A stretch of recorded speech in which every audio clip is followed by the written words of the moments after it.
నమస్తే, తెలుగు రాజ్యంకి స్వాగతం. నేను మీ సంధ్య. ప్రస్తుతం రాష్ట్రం ఏదైనా సరే, లేకపోతే ఓవరాల్గా దేశంలో చూసుకుంటే మర్డర్ల సంస్కృతి ఎక్కువైపోతుందా అని అంటే సంబంధం లేకుండా కొన్ని సందర్భాల్లో జరుగుతున్నవి కావచ్చు, కక్షగట్టుకుని చేస్తున్నవి కావచ్చు, ప్లాన్ చేస్తున్నవి కావచ్చు. ముఖ్యంగా ఆలు మొగలు లవర్స్ మధ్య, కుటుంబాల మధ్య జరుగుతున్న మర్డర్లు చాలా చాలా కలవరపెడుతున్నాయి. కుటుంబ వ్యవస్థను క్వశ్చన్ చేసే పరిస్థితికి వచ్చాయి. ఏంటి సొసైటీలో ఈ విష సంస్కృతి ఎందుకు ఎక్కువైపోతూ ఉంది? చట్టాల్లో ఉన్న లొసుకులను యూజ్ చేసుకొని ఇవన్నీ జరుగుతున్నాయి అని అంటే, ఇప్పుడు ఫోక్సో యాక్ట్ కింద ఒకతన్ని లోపలేస్తే ఇమీడియట్గా బెయిల్ వచ్చిన తర్వాత ఇప్పుడు అతను తెలంగాణలో చేసిన దాష్టికం 6గురిని ఒక అరగంటలో అతను చంపేయడం అనేది ఇప్పుడు సెన్సేషన్గా మారింది. ఏం జరుగుతోంది? ఈ మర్డర్ల సంస్కృతి ఎటు దారి తీస్తోంది? రిలేషన్స్ వైపుకు సంబంధించి ఎలాంటి క్వశ్చన్స్ రేజ్ అవుతున్నాయి తెలుసుకునే ప్రయత్నం చేద్దాం. సామాజిక విప్లవ ఉద్యమకారులు చలసాని శ్రీనివాస్ గారు మనతో ఉన్నారు. ఆయన మాట్లాడారు. శ్రీనివాస్ గారు నమస్కారం. ప్రస్తుతం చూస్తే రిలేషన్ ఏదైనా సరే అది వద్దు అనుకుంటే చంపడమే పరమావధి అన్నట్టు, దానికి రకరకాల స్కెచ్లు, అల్టిమేట్గా దొరికే దొంగలు దొరుకుతున్నారు. బట్ ఏంటంటే ఫ్యామిలీ సొసైటీకి సంబంధించి క్వశ్చన్ మార్క్స్ చాలా వస్తున్నాయి. వీటి గురించి ముందు పెడితే ముందుగా ఏం చెప్తారు? సమాజంలో విలువలు పతనం అవుతుంది చూసాం, కానీ జారుడు బల్ల మీద చాలా స్పీడ్గా జారిపోయినట్టు పతనం అవటం ఈ మధ్యకాలం చూస్తున్నాం. కార్ల్ మార్క్స్ దాదాపు 170 సంవత్సరాల క్రితం అనుకుంటాం, 72 సంవత్సరాలు, మానవ సంబంధాలన్నీ ఆర్థిక సంబంధాలే అన్నాడు. తల్లి కూతుళ్ళ మధ్యన కూడా నేను ఎవరు ఎక్స్పెక్టెడ్ 50 years బ్యాక్ అది లేదండి. ఏదో అన్నదమ్ముల మధ్యన ఆర్థిక సంబంధాల్లో నిన్న ఒక అమ్మాయి, చాలా చిన్న అమ్మాయి వయసులో, తండ్రిని కూడా, ఇప్పుడు ఆ అమ్మాయి భర్త చనిపోతే ఆ ఉద్యోగం ఆవిడ తీసుకుందని చెప్పి 6గురితో నీరజ శర్మ గారిని, మోహన్ శర్మ అందరితో కలిసి ఒక అమ్మాయి చంపేయడం, తల్లిని కారుతో గుద్దించేసి తల్లిని ఉద్యోగం కోసం చంపేసిందంటే, తల్లిని కూతురు ఏమీ లేదు ఆర్థికంగా, లేకపోతే ఉద్యోగం కోసం. ఇది అసలు పోనీ వాళ్ళకి ఆస్తులు గొడవ, అది కూడా తప్పే అనుకోండి. నేను ఎందుకు అంటున్నానంటే, తల్లి కూతురు అనేది ఒక మహిళను మనం ఎలా చూస్తామంటే, స్త్రీతత్వాన్ని కాకుండా క్షమాగుణాన్ని కూడా ప్రతిరూపంగా చూస్తాం. జన్మనిస్తుంది కాబట్టి. అంటే వాళ్ళని ఒక్కళ్ళే నేను టార్గెట్, అంటే ఎక్కువగా మనం ఇప్పుడు దేవాలయంలో పూజారి గారిని ఎలా చూస్తామంటే, దేవునికి మనకి అనుసంధానంగా చూస్తాం, పూజ చేసే చాలా గొప్ప భావం చూస్తాం. మామూలు వాళ్ళు తప్పు చేస్తే కంటే పూజారి గారు తప్పు చేయకూస్తే చాలా ఎక్కువగా ఆశ్చర్యపోతాం. మీకు అర్థమైంది? రివర్స్ ఉంటుంది. నాయకులు తప్పు సామాన్యుడు ఎలా తప్పు చేశాడే, రాజకీయ నాయకుడు తప్పు చేస్తాడని స్టేజ్కి వెళ్ళిపోయింది, వేరే సంగతి. అలాగా ఇవాళ ఒక కేసు అది. తర్వాత ఇప్పుడు రఘువంశీ గారు, ఆవిడ చూశారు కదా నిన్న, ఇవాళ సుప్రీంకోర్టులో జరుగుతా అతన్ని కనుక ఆ రోజు చంపలేకపోతే మేఘాలయ హానీమూన్కి పిస్టల్ కూడా తీసుకెళ్ళిందంట. దాన్ని కూడా ఇవాళ ప్రైజ్ పెట్టారు. ఒకవేళ ఫస్ట్ అటెంప్ట్ ఫెయిల్ అయితే 2 అటెంప్ట్. పెళ్లి కానీ ప్రసాదులు బెక్క చచ్చిపోయి ఉన్నారండి. వాళ్ళు మీరు నమ్ముతారు నమ్మరో నేను చెప్తున్నాను. నిన్న సంబంధం, నేను మగవాళ్ళు ఆడవాళ్ళు ఇవాళ జరిగే ట్రెండింగ్ కాబట్టి భయపడాడు. ఎందుకంటే మగవాళ్ళు చేసిన చాలామంది, దాంట్లో కొంతమంది చేసిన దుర్మార్గాలు, కట్నం కోసం కొట్టి చంపేయటం, దారుణంగా పిల్లలు పుట్టకపోతే, అబ్బాయి పుట్టకపోతే వేధించి ఎంత దారుణాలు చేయటం, మనం ఇంత దుర్మార్గాలని చూసాం. అంటే మనం అలవాటు పడిపోలేదు, చూసాం, దాన్ని ఖండిస్తున్నాం. కానీ ఇది కొత్త ట్రెండ్ ఏంటంటే చాలా విచిత్రంగా ఉందండి. ఇవాళ ఒక సంబంధం ఏదో ఎవరో ఫ్రెండ్ చెప్తున్నాడు, ఆ అమ్మాయికి ఎవరో లవర్ ఉన్నారంట, తప్పే ఉందండి. ఇప్పుడు అక్కర్లేదు అంటే పర్వాలేదు మంచి అంటే భయపడిపోతున్నారు. నిజం చెప్తున్నానండి. అందరూ అలా ఉండరు, 99% మహిళలు అలా ఉండరు. కానీ ఇప్పుడు అందుకని రెండో విషయం ఏంటంటే, వాళ్ళ సియా గోయల్ సంగతి చూసాం మనం. అమ్మాయి ఇచ్చిన స్టేట్మెంట్ కూడా, సార్ నాకు పేరెంట్స్ని కన్విన్స్ చేయడం కన్నా, మా పేరెంట్స్ చెప్తే వాళ్ళు వినరు, వాళ్ళని కన్విన్స్ చేయడం కన్నా తను చంపడం నాకు ఈజీ అనిపించింది, అందుకే ఈ మార్గం ఎత్తుకున్నా అని చెప్పేసిందంట. అందు కూడా కాదండి. అది రెండోది, అతనికి విగ్గు ప్యాచ్ పెట్టుకున్నాడంట. ఉమ్. నచ్చకపోతే అసలు నాకు అర్థం కాదండి, ఇదేం కుట్రండి అంటే ఆమె చేసిన దాంట్లో ఒక మగవాడు కూడా ఉన్నాడని ఫెమినిస్టులు కొంతమంది గట్టిగా మాట్లాడుతున్నారు. లేడని ఎవరంటారు? కానీ ఇప్పుడు అతనికి ఎవరికైనా సరే అందరికీ కుటుంబ సభ్యులు ఉంటారు కదండి. ఇవాళ ఇంకో విషయం కూడా ఆవిడ అంటే బయట మాట్లాడతాం, మీరు మిగతా విషయాలు గమనిస్తే అంటే ఇవన్నీ చూస్తే అంటే ఎంత ప్లాన్ చేసుకుని 3 కుటుంబాలు నాశనం చేసేసారు. ఖచ్చితంగా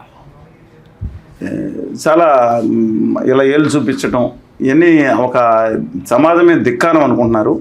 ఎందుకంటే ఇప్పుడు ఆ రఘువంశీ గారి కేసులో అమ్మాయి బెయిల్లో ఉందండి, ఇంకొక 2వ కేసులో బెయిల్లో ఉన్నారు.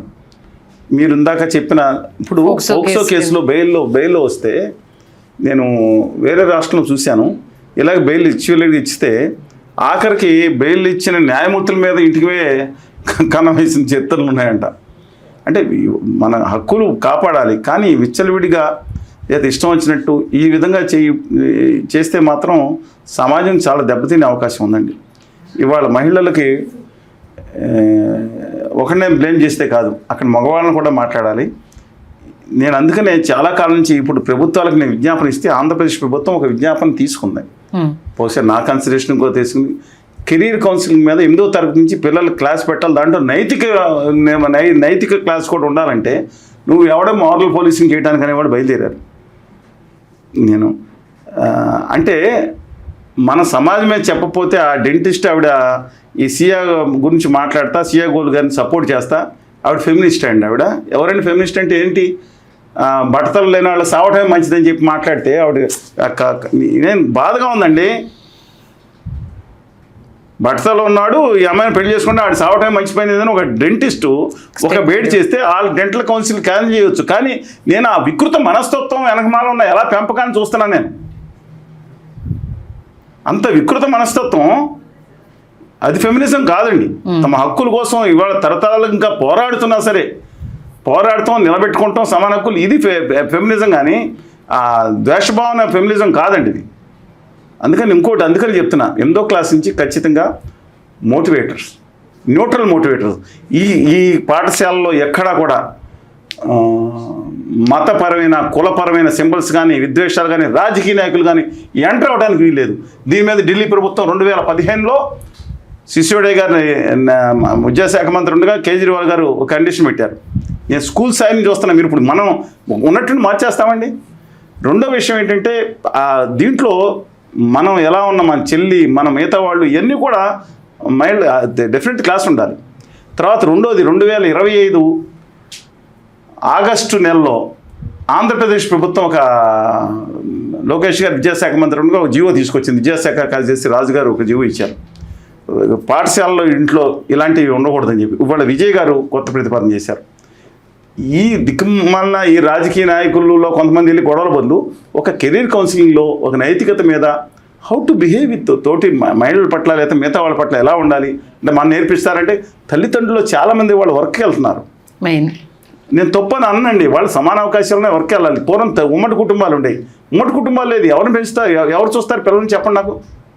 అబ్బాయి ఏం చేస్తున్నాడో తెలియదు, అమ్మాయి ఏం చేస్తాడో కౌమార దశగా ఉంటుంది, హార్మోన్స్ యాక్టివిటీ ఎక్కువ ఉంటుంది. ఈ దరిద్రం ఇది కోవిడ్లో చిన్నపిల్లలకి కూడా ట్యాబ్స్ దొరికినాయి. మేము నెట్లో లిమిటేషన్ కూడా లేదు. ఇవాళ ప్రపంచం మొత్తం చేతికి వచ్చింది.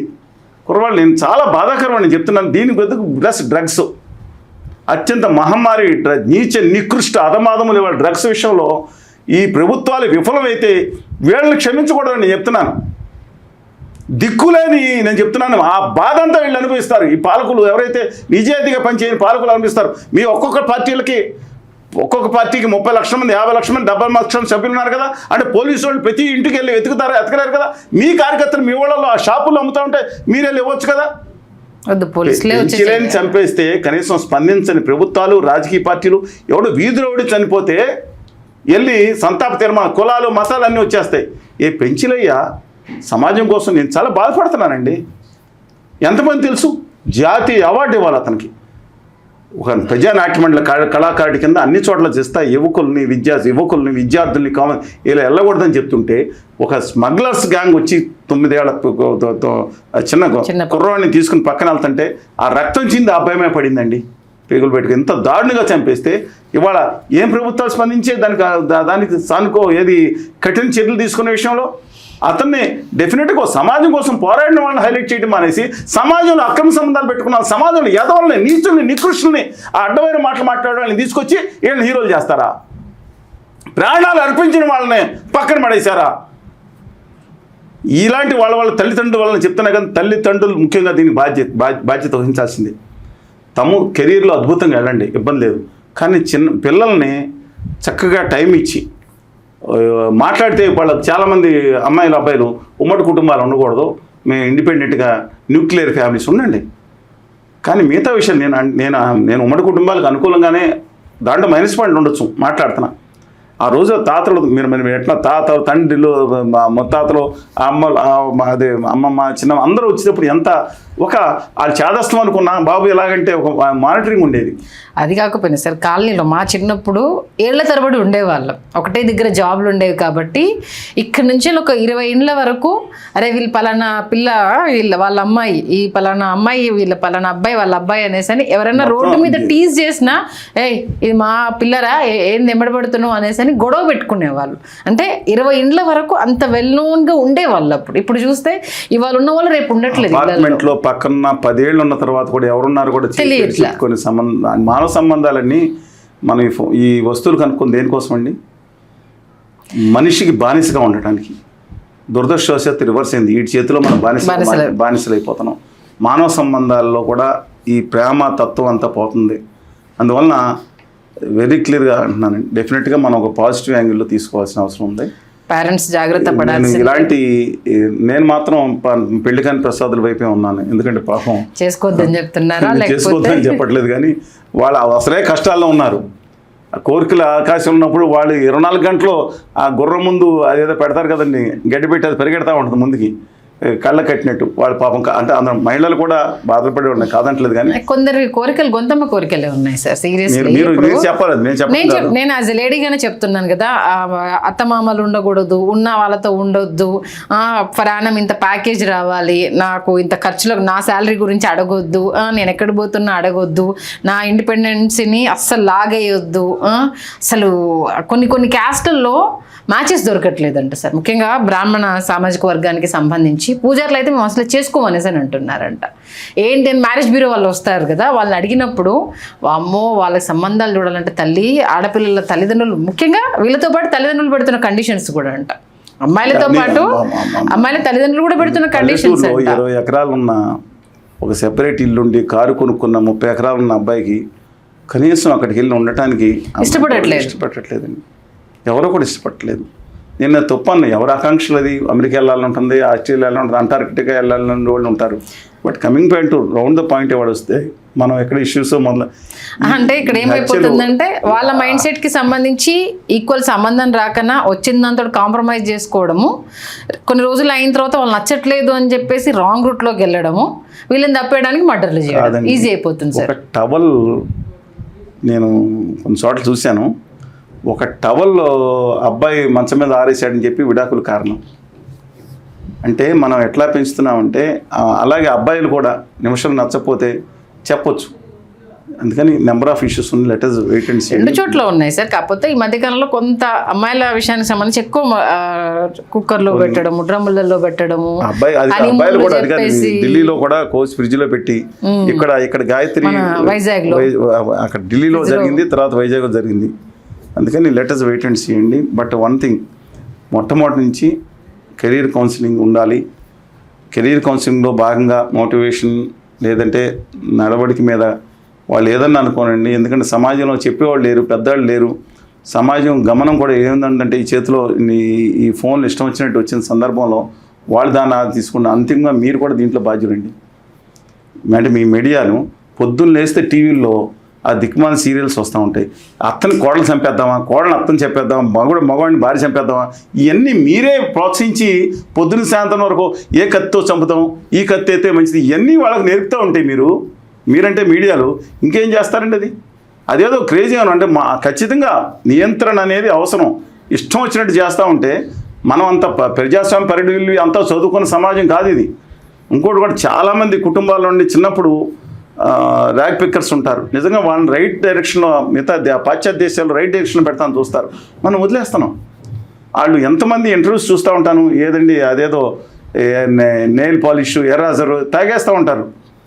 అసలు ఎంత అది మనం సమాజంలో పూర్తిగా మన బాధ్యతగా తీసుకుపోతే నెత్తిమే పడుతుంది మనకి ఆలోచన. ఖచ్చితంగా సార్, ఓకే, మంచి విశ్లేషణ అందించారు. Thank you sir. Hello, Telugu రాజ్యం ఛానల్ చూస్తున్నారా? సామాజిక రాజకీయ జీవన చిత్రణే తెలుగు రాజ్యం. అతిశయోక్తులు అసత్యాలు ఉండవు. రాజకీయ కోణం కాదు, ప్రజా కోణమే కొలబద్ద. తెలుగు రాజ్యం వీక్షణ మీ ఉత్తమ అభిరుచికి నిదర్శనం.